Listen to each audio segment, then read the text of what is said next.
ఆళ్లగడ్డలో భూమా కుటుంబ రాజకీయాలలో ఇకపై కొత్త మార్పులు చూడబోతున్నారని ఆళ్లగడ్డ ఎమ్మెల్యే భూమా అఖిలప్రియ అన్నారు. పెద్ద చింతకుంట గ్రామంలో 2012లో జరిగిన హత్యల కేసులో ముద్దాయిలకు లైఫ్ విధిస్తూ తీర్పు రావడంతో వారిని నంద్యాల జిల్లా కోర్టు వద్ద ఎమ్మెల్యే అఖిలప్రియ పరామర్శించి భావోద్వేగానికి గురయ్యారు. ఇన్ని రోజులు తమ కుటుంబం అతి మంచితనమే చూశారని ఇకపై తాము పరిస్థితులను అనుకూలంగా వ్యవహరిస్తామన్నారు. ఆళ్లగడ్డలో 2012లో వైసీపీ నేత ఇంజెట్టి కృష్ణారెడ్డి ఆయన భార్య కుమారుడు సహా నలుగురి హత్య కేసులో 12 మందికి జీవిత ఖైదు పడిన విషయం తెలిసిందే. శిక్ష పడిన వారిలో ఇంజెట్టి శివకుమార్ రెడ్డి, కందూరు రామిరెడ్డి, హుస్సేన్ వలీ, కమల్, మహబూబ్ బాషా, బాబు బాషా, చిన్న మాబు, ఫకీర్ వలీ, చాంద్ పాషా, అంకాలు, తిరుపాలు, బాలలక్కు, సీను ఉన్నారు. వీరిని భారీ భద్రత మధ్య పోలీసులు కడప సెంట్రల్ జైలుకు తరలించారు. కొన్ని సంవత్సరాల క్రితం జరిగిన double murder case, Chinthakuntla double murder case విషయంలో కొంతమందికి శిక్ష పడ్డము.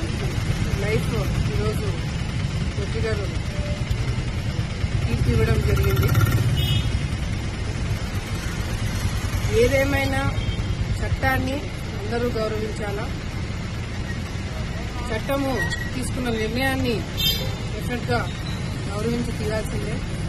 కానీ ఇదే చట్టము న్యాయ పోరాటము కేవలము కింది స్థాయి వరకే కాకుండా పై స్థాయికి వెళ్లి న్యాయం దొరికేంత వరకు కొట్లాడడానికి కూడా అదే చట్టము అవకాశం కూడా ఇచ్చింది. ఎవరైతే ఈరోజు ఈ ఏరియా చాలా మంది అనుకోవచ్చు శిక్ష పడిన వాళ్ళ దగ్గరికి ఎందుకు ఎమ్మెల్యే గారు వచ్చారు ఏంటి దీంట్లో అని. ఈ ప్రాంతంలో గతంలో ఎప్పుడో జరిగిన ఫ్యాక్షన్ కుటుంబాలు అన్ని చాలా వరకు కొన్ని వందల వేల ఫ్యాక్షన్ కుటుంబాలు ఉన్నాయి. అప్పుడెప్పుడో జరిగిన ఫ్యాక్షన్ కి ఈరోజు తీర్పు రావడం, ఈరోజు దాదాపుగా 12 మందికి లైఫ్ సెంటెన్స్ ఇవ్వడము. వీళ్ళందరూ కూడా గతంలో ఇరు పార్టీలు అంటే శిక్ష పడిన వాళ్ళు, శిక్ష పడని వాళ్ళు, కేసు కొట్టేపించుకున్న వాళ్ళు అందరూ దాంట్లో అన్ని పార్టీల వాళ్ళు ఉన్నారు. తెలుగుదేశం ఉన్నారు, బీజేపీ ఉన్నారు, అందరూ ఉన్నారు. కానీ ఏదేమైనా ఆ కుటుంబాలు ఎవరైతే మమ్మల్ని నమ్ముకొని ఇందాక చూసాం చిన్న పిల్లలు వచ్చి మమ్మల్ని పట్టుకొని మా నాన్న కావాలా అది అని చెప్పి చాలా బాధపడ్డారు. డెఫినెట్ గా వాళ్ళ పరిస్థితి ఏ విధంగా ఆర్థికంగా ఇబ్బందులు అవన్నీ కూడా దగ్గరుండి మేము చూసుకోవడం ఎట్లాగో మా బాధ్యత, అది మేము చూసుకుంటాము. ఈ శిక్ష పడిన వాళ్ళకు కూడా తర్వాత న్యాయ పోరాటము విషయంలో కూడా అన్ని విధాలుగా మేము సపోర్ట్ చేస్తాము. వాళ్ళకి న్యాయం దొరికేంత వరకు మేము కూడా వెంటనే ఉండి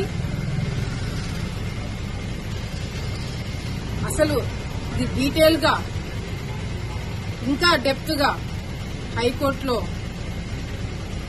వాదనలు వినిపించేలాగా, ఎందుకంటే ఇక్కడెక్కడెక్కడ చిన్న పాయింట్స్ మిస్ అయినవి కూడా హైకోర్టులో మేము అవి కూడా పెట్టి అవసరమైతే సుప్రీంకోర్టు వరకైనా వెళ్లి డెఫినెట్ గా కుటుంబాలని న్యాయం జరిగేటట్టుగా కూడా మేము దగ్గరుండి చూసుకుంటామని ఇప్పుడున్న కుటుంబ సభ్యులు వాళ్ళందరికీ కూడా వాళ్ళకి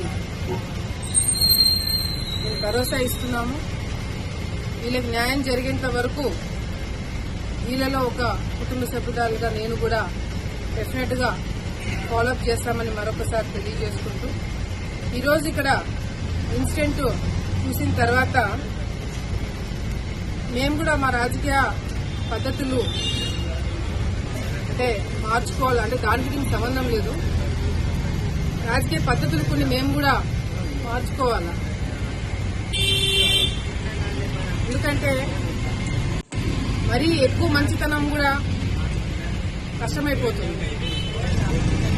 సో ఎవరిని ఎక్కడ పెట్టాలో అక్కడ పెట్టి మేము కూడా ప్రజలకు ఇబ్బంది లేకుండా, ప్రజలకు ఎవరు ఇబ్బంది పడకుండా మేము కూడా రాజకీయాలు చేస్తాము. నా కార్యకర్తలకి, నన్ను నమ్ముకున్న వాళ్ళకందరికీ కూడా ఒక భరోసా, ఒక నమ్మకం ఇవ్వడమే కాకుండా రేపటి నుంచి డెఫినెట్ గా మా తరపు నుంచి రాజకీయాలు మార్పులు డెఫినెట్ గా ప్రజలు, మా ప్రత్యర్థులు, మీడియా మిత్రులు, అన్ని పార్టీలు చూడబోతారు. మేము కూడా ఎంతో నష్టపోయినాం, ఎంతో కష్టాలు పడినాం, కేసులు వేయించుకున్నాం, జైలుకి పోయినాం. కొంతమందికి న్యాయం దొరుకుతుంది, కొంతమందికి న్యాయం దొరకట్లే. కొంతమంది కేసులు పెట్టవికి కోర్టుకు పోతారు, కొంతమంది పెట్టిన కేసులు కోర్టుకు పోవట్లే. కొంతమందికి శిక్ష తప్పించుకుంటారు, కొంతమంది శిక్ష పడుతుంది.